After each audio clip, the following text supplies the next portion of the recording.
Alright. तो आज का जो हमारा टॉपिक है वो है JSX एंड रेंडरिंग एलिमेंट के रिएक्ट के ऊपर जो कंपोनेंट्स होते हैं उनसे JSX कैसे जो है वो रिटर्न की जाती है। ठीक है। और JSX को थोड़ा समझेंगे, क्या उसके स्टैंडर्ड्स हैं लिखने के। ठीक है, ये एक सिंटैक्स है, कोई लैंग्वेज नहीं है। और ये सिंटैक्स हमारा HTML और जावास्क्रिप्ट का कॉम्बिनेशन है। HTML भी हमें आती है, जावास्क्रिप्ट भी हमें आती है। और कैसे कहाँ लिखना है वो थोड़ा सा हम दो चार बातें सीख लेंगे। और फिर एलिमेंट्स को रेंडर करना सीखेंगे। ये आज का एजेंडा है कि JSX का इंट्रोडक्शन लिया जाए, और जावास्क्रिप्ट और जावास्क्रिप्ट को किस तरह से आप JSX में एम्बेड करते हैं वो सीखेंगे आप। और डायनेमिक कंटेंट किस तरह से रेंडर होता है वो सीखेंगे। और हम क्योंकि पहले ही अपने जावास्क्रिप्ट के अंदर एरेज के साथ और मैप के साथ काम कर चुके हैं, तो वो यहाँ पर हम आज फिर दोबारा उसको रिवाइज करेंगे। ठीक है। तो जिन लोगों ने लास्ट क्लास में हमें ज्वाइन किया हुआ था, उन्होंने प्रोजेक्ट बिल्कुल बना लिया होगा। अगर कोई एब्सेंट था तो वो वीडियो देख लें कल वाली, और फिर उस प्रोजेक्ट को बनाना सीखें। ठीक है। और खैर ये ख़त्म नहीं होगा, हम प्रोजेक्ट तो बार बार बनाते ही रहेंगे, लेकिन आज की क्लास में हम फोकस करेंगे कि कुछ नई चीज़ें पढ़ लें। अच्छा। JSX क्या है? Stand for JavaScript XML. It allows us to write HTML like syntax directly in JavaScript, and JSX is compiled to React.create element under the root. तो हमें अगर याद हो, यहाँ पर हम चलते हैं अपने प्रोजेक्ट में किसी, लेट्स से हमारा जो प्रोजेक्ट था, ओपन कर लेते हैं फोल्डर कल वाला। हमने डेमो ऐप बनाई थी बैच 3 के अंडर, फर्स्ट प्रोजेक्ट ये वाला प्रोजेक्ट था हमारा। ठीक है। तो यहाँ पर मैंने आपको कल एक्सप्लेन किया था कि ये पब्लिक के अंदर इंडेक्स डॉट HTML ये एक्चुअली आपका रूट एलिमेंट है, जहाँ पे पूरी वेबसाइट शो हो रही होती है। ठीक है। और जो मैकेनिज्म मैंने आपको बताया था कि सोर्स के अंदर index.js होता है, जहाँ से ये सारी चीजें पास हो रही होती है। तो देखेंगे react.create रूट, और उसके अंदर फिर रेंडर हो रहा होता है। तो बेसिकली यहाँ से क्रिएट एलिमेंट है जो रूट के ऊपर डेटा को पास कर रहा होता है। मिलता क्या है, हमने क्या करना है एज ए डेवलपर, हम app.js के अंदर इस जगह पर इस रिटर्न के अंदर अपने कंपोनेंट्स लिखेंगे, या हम कुछ JSX लिखेंगे जिसकी मदद से ये सारा डेटा वहाँ फ्रंट पे शो हो रहा हो। अब JSX जो है ये एक सिंटैक्स है कि आपको अलाउ करता है कि आप डायरेक्टली HTML का सिंटैक्स जावास्क्रिप्ट के अंदर लिखें। जैसे कि यहाँ पर आप देखें और करें, हम एक्चुअली जावास्क्रिप्ट में, इसको थोड़ा जूम इन कर देता हूँ। हम असल में तो जावास्क्रिप्ट के अंदर है कि हम एक फंक्शन है ऐप, और उसकी बॉडी है, उससे रिटर्न हो रहा है कुछ। और उस रिटर्न के अंदर हम नॉर्मली जावास्क्रिप्ट लिखते थे। ठीक है जी। और यहाँ रिटर्न के अंदर मैं HTML लिख रहा हूँ, फॉर एग्जाम्पल मैं H1 लिख रहा हूँ। तो देखिए मैं जावास्क्रिप्ट के अंदर डायरेक्ट HTML लिख रहा हूँ। इसको कहते हैं JSX का सिंटैक्स। ठीक है। JSX रिटर्न करती है ये कंपोनेंट्स की फाइल। तो ये ऊपर क्या है उसकी फिलहाल आप परेशानी ना हो, मैं इसको डिलीट भी कर दूँ, वी डोंट नीड इट अभी तो। ठीक है, अभी बस ये एक छोटा सा फंक्शन है, और वो फंक्शन जो है रिटर्न कर रहा है कुछ चीजें जिसको यहाँ पर JSX कहते हैं। अब ये HTML है, तो यहाँ पर अगर हम लिख दें फॉर एग्जाम्पल अस्सलाम वालेकुम, तो हमारे पेज के ऊपर इस ऐप के अंदर जो कुछ लिखा हुआ है ये चला जाएगा फिर पेज के ऊपर, और अस्सलाम वालेकुम प्रिंट हो जाएगा। इस एप्लीकेशन को रन कर लेते। मैं CMD पे गया, डी ड्राइव के अंदर, मैंने कहा जी बैच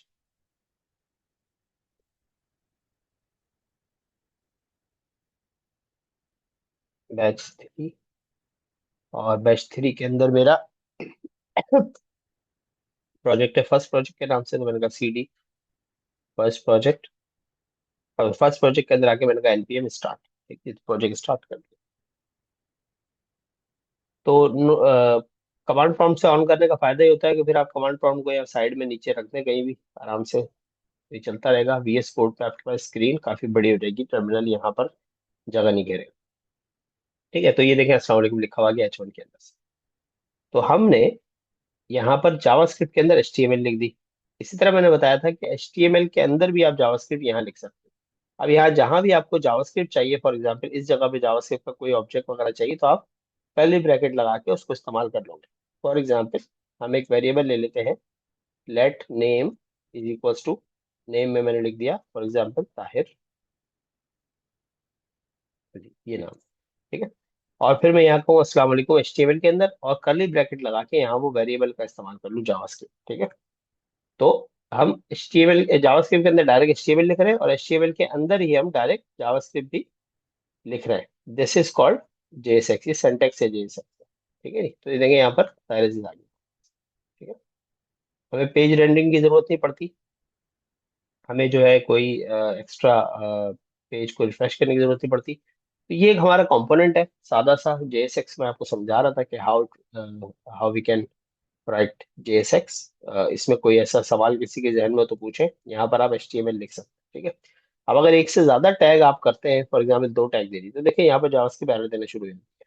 यहाँ पर रिएक्ट का एक एरर जनरेट हो जाता है कि रिटर्न करते हुए आप दो पेरेंट नहीं भेज सकते। तो देखो यहाँ पर एरर आ जाए, ठीक है जी।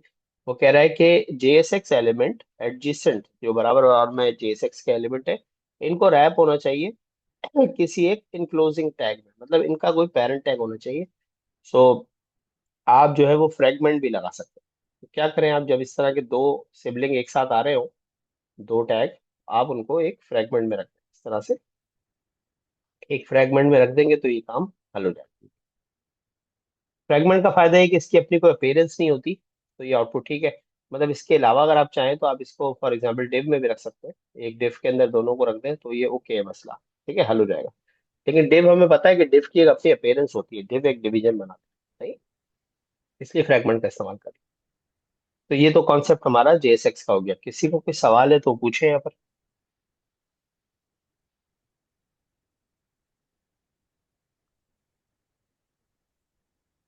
अच्छा, कमेंट करना है तो कैसे लगेगा, ये उमेर का सवाल। तो देखिए कमेंट इस तरह से करेंगे, जैसे ये लाइन है ना, इसको सिलेक्ट कर लें आप पूरी तरह, और कमेंट जावास्क्रिप्ट का ही चलेगा यहाँ पर। मतलब आप इसको सिलेक्ट करें और कंट्रोल// दबाएं तो देखें जावास्क्रिप्ट वाला कमेंट आ गया, ठीक। अगर मैनुअली लगाना है तो मैं वैसे ही बता देता हूँ, मैनुअल कमेंट लगाने का तरीका ये है। एक तो ये मैंने बता दिया, कंट्रोल// दबाएं। दूसरा ये कि आप, क्योंकि अब आप HTML के साथ जावास्क्रिप्ट लिख रहे हैं, तो आप ब्रैकेट ओपन करें, / से स्टैटिक लगाएं, यहाँ से कमेंट शुरू होगा।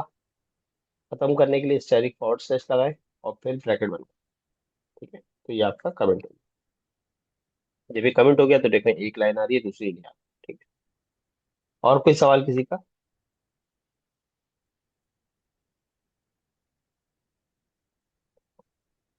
अच्छा जी।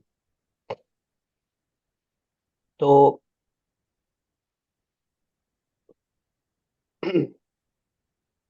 तो JSX एलिमेंट का एक पेरेंट होना चाहिए, तो मैंने बताया कि div यूज कर ले या कोई फ्रेगमेंट यूज कर ले, ठीक है। और जो एट्रीब्यूट अब लगाए जाएंगे हमारे पास, जैसे कि अगर हमने क्लास वगैरह देते हैं हम CSS के लिए, तो वो कैमल केस में इस्तेमाल होंगे, मतलब क्लास नेम यूज होगा, क्लास यूज नहीं होगा। मैं आपको दिखा देता हूँ, थोड़ा सा VS कोड खुद भी इसमें बड़ी हेल्प करेगा। लेट्स से हम कहते हैं ना ऑन क्लिक, तो देखिए ऑन क्लिक का C कैपिटल रखना, ये शर्त हो गई है अभी यहाँ पे, जो HTML में भी होता था। लेकिन HTML जो है वो बगैर स्मॉल C भी चला लेता है, ठीक है। तो इसी तरह क्लास का जो एट्रीब्यूट है वो यहाँ पर चेंज हो गया है। वो अब क्लास नहीं रहा, बल्कि वो क्लास नेम हो गया, ठीक है। क्योंकि जो क्लास है वो एक जमाने में जावा ये रिएक्ट के अंदर क्लास बेस्ड रिएक्ट होती थी, तो क्लासेस और ऑब्जेक्ट वाला सीन था, जो पूरा ऑब्जेक्ट ओरिएंटेड प्रोग्रामिंग टाइप का होता है। अगर आपने CSS की क्लास लगानी है तो आप क्लास नेम देंगे, और फिर इसका जो भी नाम आप रख देंगे ABC, तो ये क्लास का क्लास नेम हो जाए, ठीक है। अगर हम इसको यहाँ आके देखेंगे फ्रंट एंड पे, तो ये हम HTML में क्लास ही बना के देंगे। देखें यहाँ इंस्पेक्ट कर देते हैं, तो यहाँ पर जूम इन कर देता हूँ, हाँ, तो देखें ये क्लास है H1 की क्लास ABC, ठीक है, जिसमें लिखा हुआ है ये अस्सलाम वालेकुम ताहिर अजीज। तो ये इसने फ्रंट एंड के लिए तो क्लास ही बनाया है, लेकिन रिएक्ट में JSX के अंदर क्लास नेम इस्तेमाल होता है, क्लास यूज नहीं होता, ठीक है। ये एक थोड़ी सी चेंज हमें मिलेगी कि कैमल केस यूज होना होता है, इसलिए इसको क्लास नेम किया। कि कैमल केस का मतलब ये होता है जो शुरू होगा स्मॉल से, और बीच में जब भी कोई वर्ड चेंज होगा तो कैपिटल करेक्टर आ जाएगा। इस तरह से फिर इसके अंदर एट्रीब्यूट लिखे जाते हैं। जब हम लिखेंगे तो इसको सीखेंगे, ठीक है। और अगर जावास्क्रिप्ट लिखनी है तो ब्रैकेट्स के अंदर लिखते हैं, जिस तरह मैंने बताया, जैसे ये नेम आ गया। इस तरह और भी आप जावास्क्रिप्ट लिख सकते हैं। फॉर एग्जाम्पल हम एक पैराग्राफ ले लेते हैं, और यहाँ पर सवाल आ गया है आईडी लगानी हो।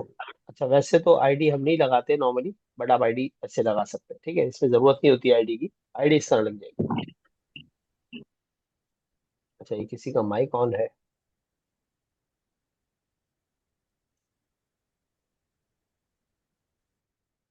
50, ठीक है।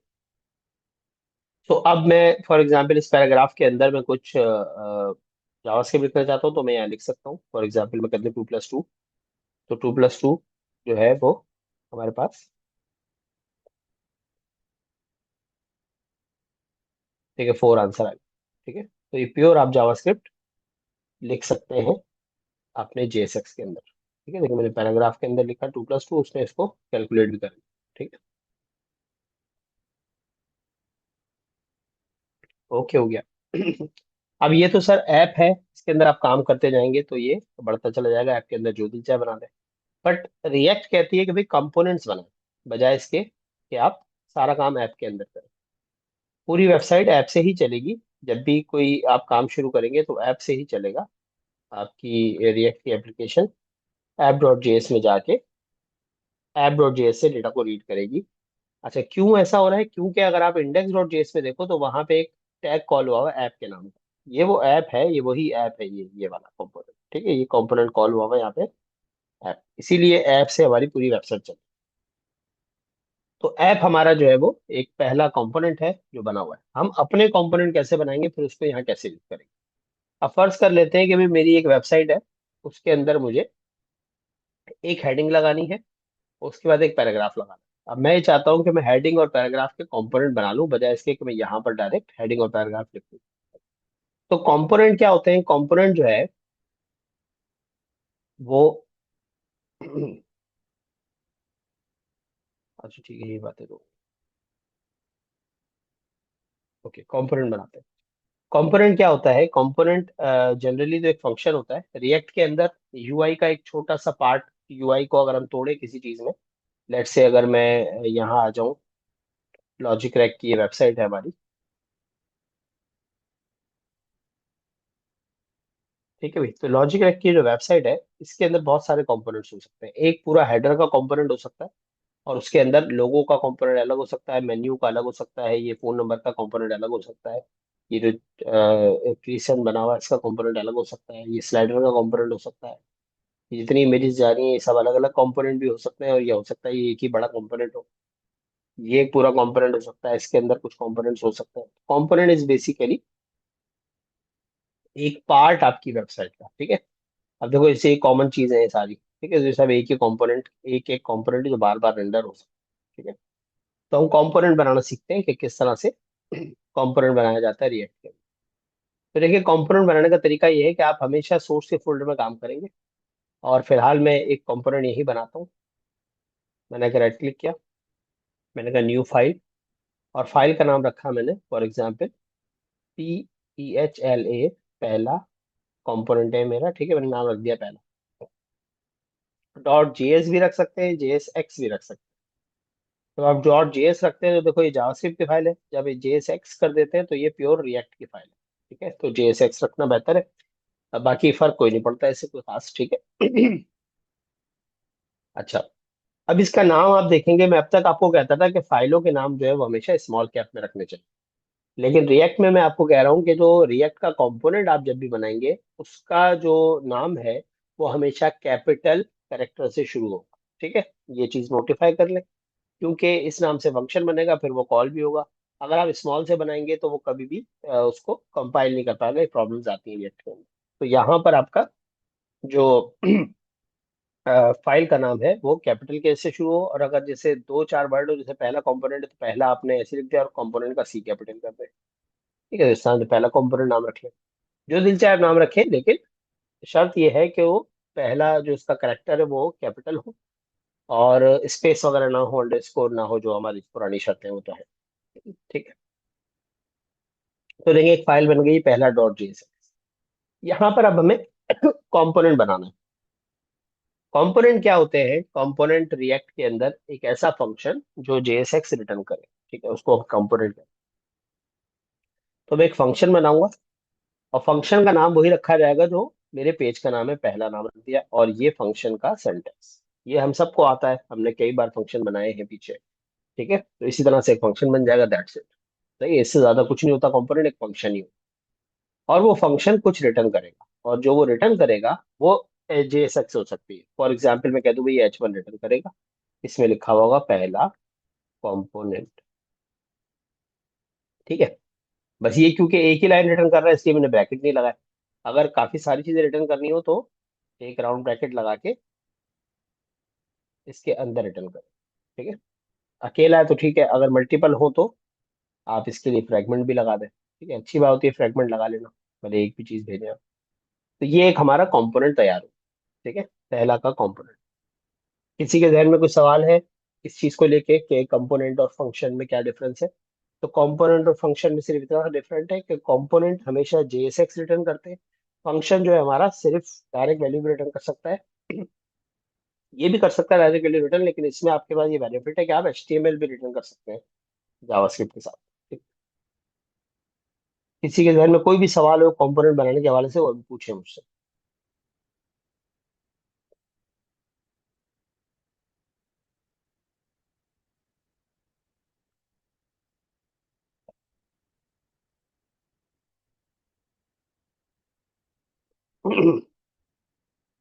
बेटा पूरी रिएक्ट की वेबसाइट जो है वो सिंगल पेज होती है। उमेर का सवाल है कि सिंगल पेज JSX से बनता है। हम जो है कंपोनेंट हमेशा जावास्क्रिप्ट या JSX के एक्सटेंशन में बनाएंगे, कोई फर्क नहीं पड़ता इन दोनों बातों से, JSX बनाने ज्यादा बेहतर है, ठीक है, क्योंकि JSX रिटर्न करता है। अब आती है बात सिंगल पेज एप्लीकेशन, तो रिएक्ट की पूरी वेबसाइट ही सिंगल पेज होती है, ठीक है। उसमें कंपोनेंट्स कॉल होते रहते हैं। कभी भी हमारी रिएक्ट की वेबसाइट, जैसे यहाँ हम विजिट कर रहे हैं, ये कभी भी यहाँ से आगे नहीं बढ़ेगी ना, ये कभी भी अपना यूआरएल चेंज अगर करेगी भी यूआरएल, जैसे यहाँ से अबाउट पे जाते हैं हम, तो देखो पेज रिफ्रेश होता है पूरा पेज, ठीक है। रिएक्ट में ऐसा कभी भी नहीं होगा, रिएक्ट में पेज रिफ्रेश नहीं करना।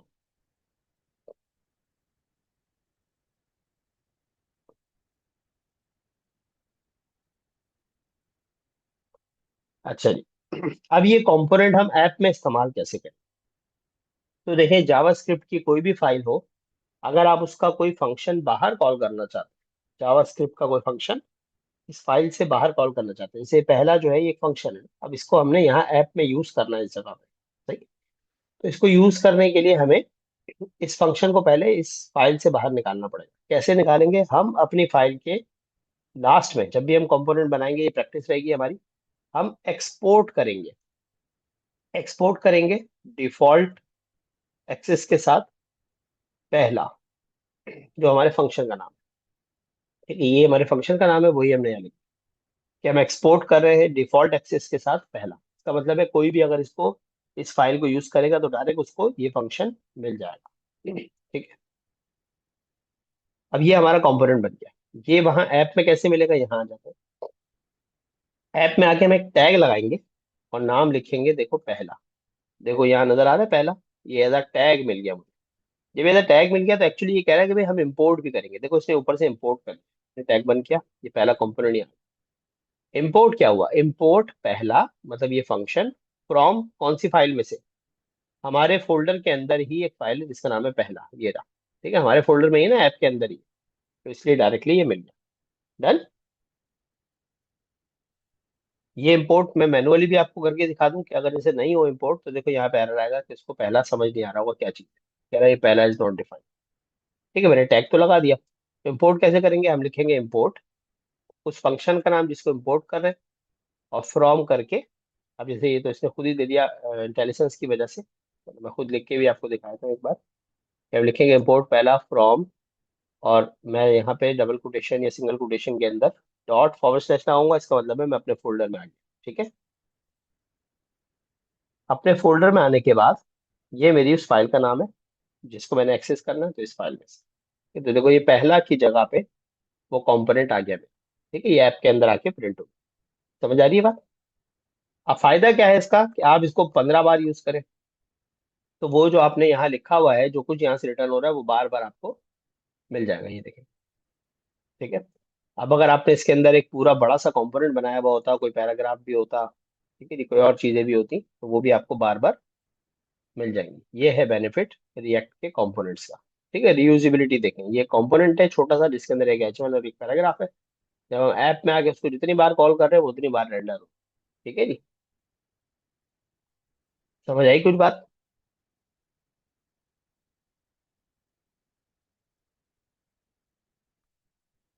कोई मुझे आंसर करे कि हाँ जी समझ आई या नहीं आई, ताकि फिर मैं आगे बढ़ सकूं। ओके। अगर किसी को कोई एक्सप्लेनेशन दरकार है, कोई चीज चाहिए तो बताएंगे। सर सर अगर रियल। ये JSX पे ही करें तो? तो JSX पे किया ना बेटा। नहीं सॉरी, JS पे। कोई फर्क नहीं पड़ता। उस पे भी हो जाएगा कोई सर? हो जाएगा काम, मतलब अगर आप यहाँ इसका एक्सटेंशन JS कर दोगे तो ये जावास्क्रिप्ट ही है, कोई फर्क नहीं पड़ता इस बात से। ठीक है, लेकिन अच्छी प्रैक्टिस है कि आप JSX का इस्तेमाल करो, क्योंकि JSX ही इसका राइट सिंटेक्स है। ठीक है। Okay sir. अच्छा, दूसरा, आप जो है ये करो कि रीनेम कर लो। ये Realme 5S जो है, हमें नहीं समझ आ रहा कि कौन है हमारे साथ।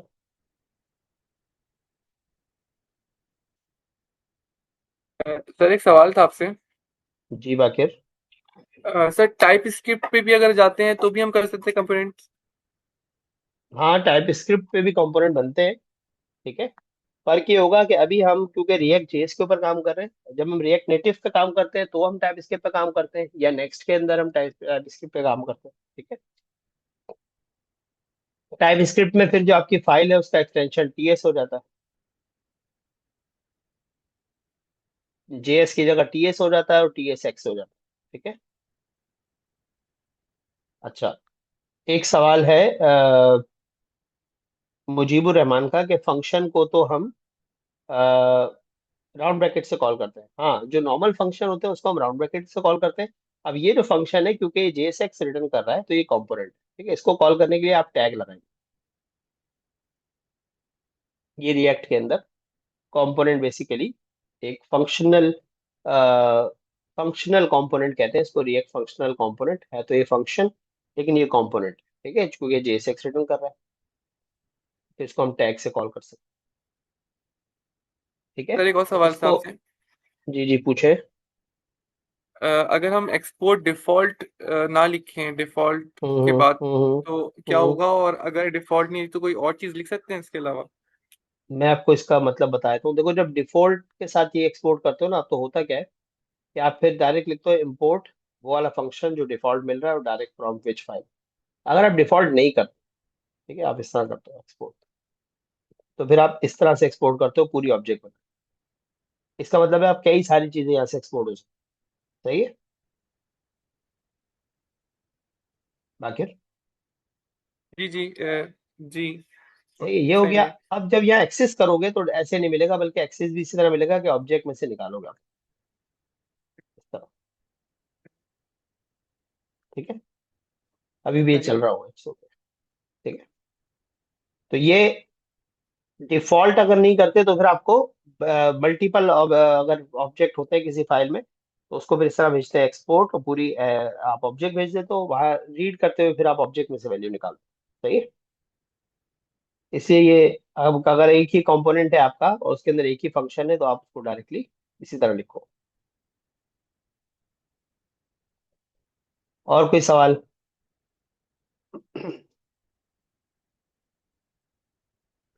अभी हमने पहला कंपोनेंट बना लिया, इसको मैं फिलहाल यहाँ से हटा रहा हूँ, और यहाँ से भी हटा रहा हूँ। मैं कंपोनेंट्स के लिए एक आपको चीज सिखा रहा हूँ कि जब भी अपने कंपोनेंट बनाए तो डायरेक्ट सोर्स में ना बनाए, क्योंकि यह काफी कचरा हो जाएगा, क्योंकि हमारे 85 कंपोनेंट हो सकते हैं एक एप्लीकेशन के अंदर। सही। इसका क्या तरीका है कि आप सोर्स के अंदर ही एक फोल्डर बनाओ, और उसको नाम दे दो, कंपोनेंट्स या कोई भी नाम रख दो, और अपने कंपोनेंट उसके अंदर ले जाओ। ठीक है, मूव कर दिया। जब मूव कर दिया तो अब ये जब कॉल करेंगे हम, कैसे कॉल होगा, अब हम इंपोर्ट करेंगे पहला, और वो देखो अब कहाँ से इंपोर्ट हुआ, वो अपने फोल्डर के अंदर, कंपोनेंट्स के फोल्डर के अंदर से कॉल हुआ। और यूज इसी तरह होगा जिस तरह आप यूज करते हो, टैग लगाओ और आप यूज करो। अच्छा, ये जो कंपोनेंट का टैग है, देखो ये कैपिटल रखवाने की एक शर्त ये भी थी कि HTML के अंदर बहुत सारे टैग हैं जो स्मॉल और कैपिटल दोनों चल जाते हैं, सारे ही चल जाते हैं। लेकिन हमारे जो रिएक्ट के टैग हैं वो हम हमेशा कैपिटल से शुरू करेंगे ना, ताकि फिर हमें याद भी रहे। अच्छा, एक और चीज है कि ये ऐसे भी लग सकता है और ये ऐसे भी लग सकता है। सिंगल स्टैंड अलोन टैग भी लग सकता है यही, और यही पेयर टैग भी लग सकता है। ठीक है, जब पेयर टैग लगाओगे तो फिर यहाँ चाइल्ड भी हो सकते हैं अंदर, ये हम पढ़ेंगे फिर चाइल्ड क्या होता है। ठीक है, चिल्ड्रन कहते हैं इसको। तो ये देखो अभी भी बिल्कुल ठीक काम कर रहा है, ऐसे लगा लो या फिर ऐसे कॉल कर दो, सिंगल वाला, दोनों सूरतों में बिल्कुल ठीक काम। सही। अच्छा जी, अब आते हैं अपने कंटेंट की तरफ वापस। तो ये कुछ JSX का सिंटेक्स है कि भाई अगर नेम हो असद और हेलो असद कर ले, ये मैंने करके दिखा दिया ऑलरेडी। कोई दो नंबर बना लें आप, उसको प्लस करना चाहे तो ये भी JSX में हो सकता है। ठीक है, मतलब लेट्स से अगर मेरे पहला वाले कंपोनेंट में कर लेते हैं, यहाँ पर मेरे पास दो वेरिएबल है। एक कांस्टेंट A है, उसकी वैल्यू है 55। एक है कांस्टेंट B, उसकी वैल्यू है 77। और मैं कहीं यहाँ पर नीचे दिखाना चाहता हूँ इनका आउटपुट, तो I can make it run. जैसे मैं पैराग्राफ के अंदर आके कहता हूँ सम इज, और ये करली ब्रैकेट लगा के डायरेक्ट A+B, तो ये चल जाए। ठीक है, तो ये देखो जावास्क्रिप्ट के अंदर HTML और HTML के टैग के अंदर करली ब्रैकेट लगा के जावास्क्रिप्ट। ठीक है, तो ये दोनों सूरतों में चल जाएगा। ये देखो 132 आ गया। ठीक है,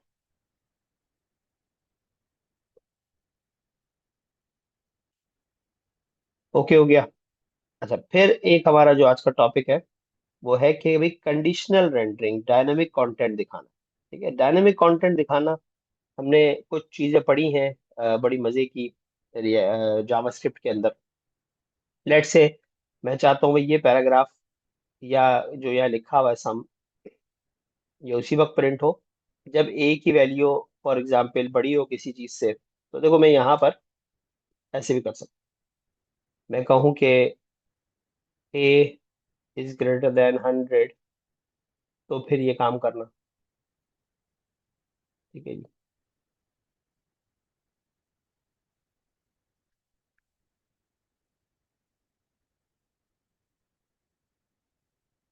एल्स जो है ये कर देना।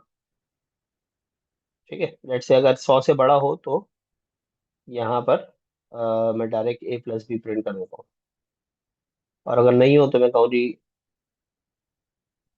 खाली कर देना, कुछ भी प्रिंट नहीं करना, तो खाली पैराग्राफ आ जाए। तो देखो ये इनलाइन कंडीशन लगा दी मैंने, ब्रैकेट लगाया जावास्क्रिप्ट के, फिर जावास्क्रिप्ट लिखना शुरू की, A अगर 100 से बड़ा हो तो A+B करना, वरना कुछ नहीं करना।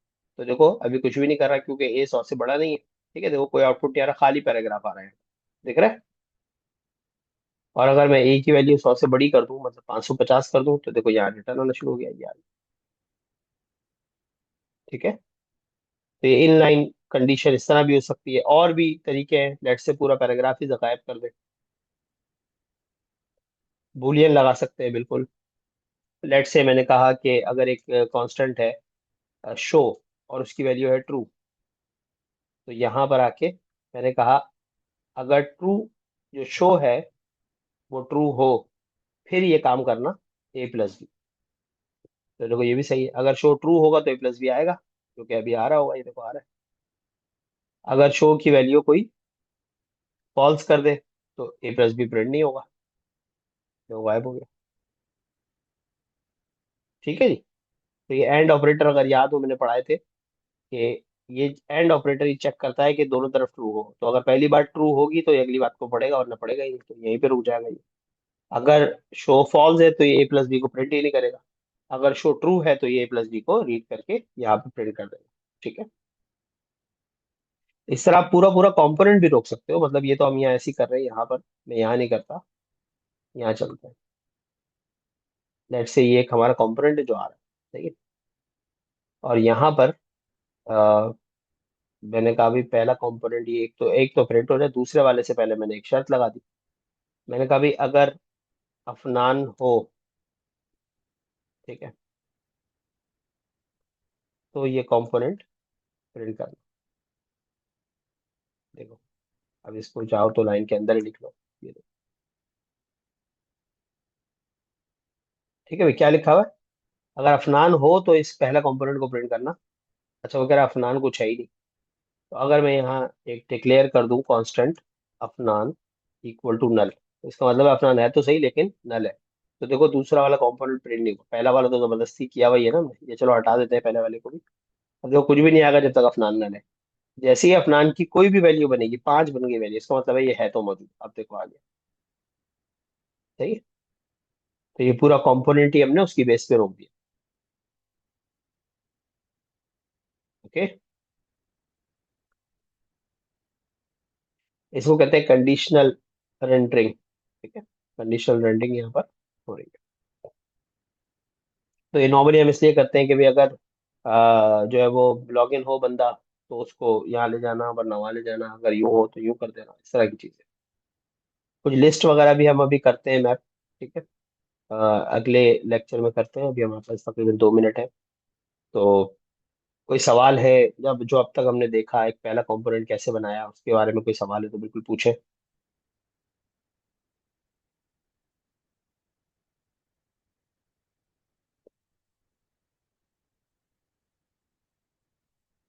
अच्छा जी, कोई सवाल नहीं है, इसका मतलब है सब कुछ समझ आ रहा है। चलो ठीक है। तो एक ये कंपोनेंट हो गया। ठीक है, अब एक और कंपोनेंट है, लेट्स से ये मेरा पहला कंपोनेंट है, और इसको मैं डिलीट करता हूँ। मैं जरा इसको प्रॉपर कर लूँ।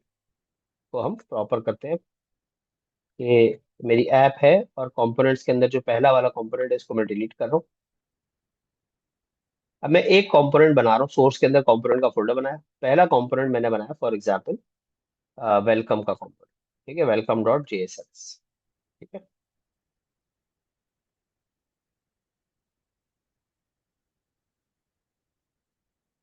लोकल ब्राउजर पे क्या प्रिंट नहीं होता?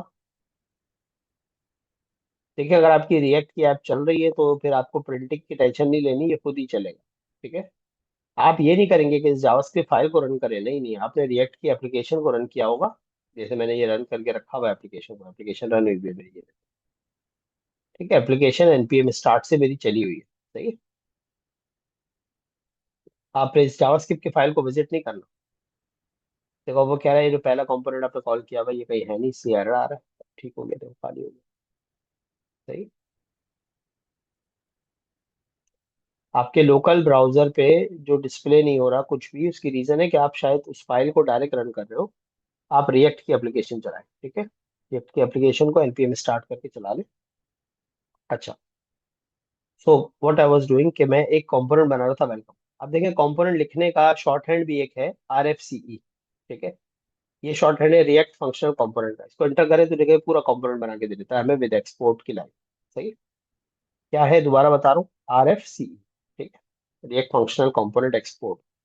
अगर ये आपके पास आर एफ सी नहीं चल रहा, इसका क्या हाल है? आप एक्सटेंशन इंस्टॉल कर ले जो मैंने कल बताई थी, ES7 वाली। वो एक्सटेंशन अगर आपके पास हुई भी होगी तो आपको